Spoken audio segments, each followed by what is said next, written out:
Basketball പുരുഷ വനിതാ വിഭാഗങ്ങളിൽ കേരളത്തിന് വിജയത്തുടക്കം. കേരള പുരുഷന്മാർ ഛത്തീസ്ഗഡിനെ 77-57 എന്ന സ്കോറിന് തോൽപ്പിച്ചപ്പോൾ ആന്ധ്രാപ്രദേശിനെതിരെയായിരുന്നു കേരള വനിതകളുടെ ജയം. ഛത്തീസ്ഗഡിനെ കീഴടക്കിയാണ് മുണ്ടയാട് ഇൻഡോർ സ്റ്റേഡിയത്തിലെ ഉദ്ഘാടന മത്സരത്തിൽ കേരളം കരുത്തറിയിച്ചത്.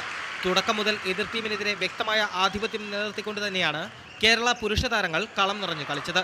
അവസാന നിമിഷം ഛത്തീസ്ഗഡിന് മുന്നേറ്റമുണ്ടായെങ്കിലും 57-നെതിരെ 77 പോയിന്റുകൾക്ക് കേരളം ആദ്യ ജയം സ്വന്തമാക്കി. അതേസമയം വനിതാ വിഭാഗത്തിൽ കേരളത്തിന്റെ പൂർണ്ണ ആധിപത്യം തന്നെയായിരുന്നു തുടക്കം മുതൽ കണ്ടിരുന്നത്.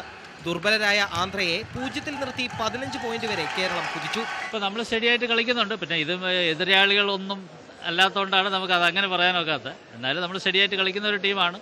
നാഷണൽസിന് ഇപ്പോൾ നല്ല പെർഫോമൻസ് ആയിരുന്നു. ആദ്യ ക്വാർട്ടർ 8-നെതിരെ 20 പോയിന്റുകൾക്ക് അവസാനിപ്പിച്ച കേരളം രണ്ടാം ക്വാർട്ടറിൽ 13-നെതിരെ 60 പോയിന്റിലെത്തിച്ചാണ് കളി നിർത്തിയത്. കളിയുടെ പകുതി സമയം പൂർത്തിയായതോടെ കേരളത്തിന്റെ മുൻനിര താരങ്ങളെയെല്ലാം പിൻവലിച്ചു. രണ്ടാം നിര താരങ്ങൾക്ക് മുന്നിലും ആന്ധ്രയുടെ വനിതാ താരങ്ങൾക്ക് പിടിച്ചു നിൽക്കാനായില്ല.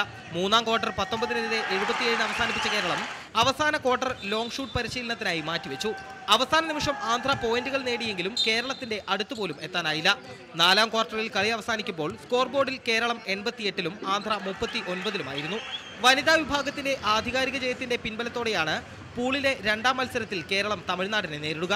ചാമ്പ്യന്മാരായ ഉത്തരാഖണ്ഡാണ് പൂളിലെ അടുത്ത മത്സരത്തിൽ പുരുഷ ടീമിന്റെ എതിരാളികൾ. ബാസ്കറ്റ്ബോളിൽ കേരളത്തിന്റെ തുടക്കം ഉജ്ജ്വലമായി.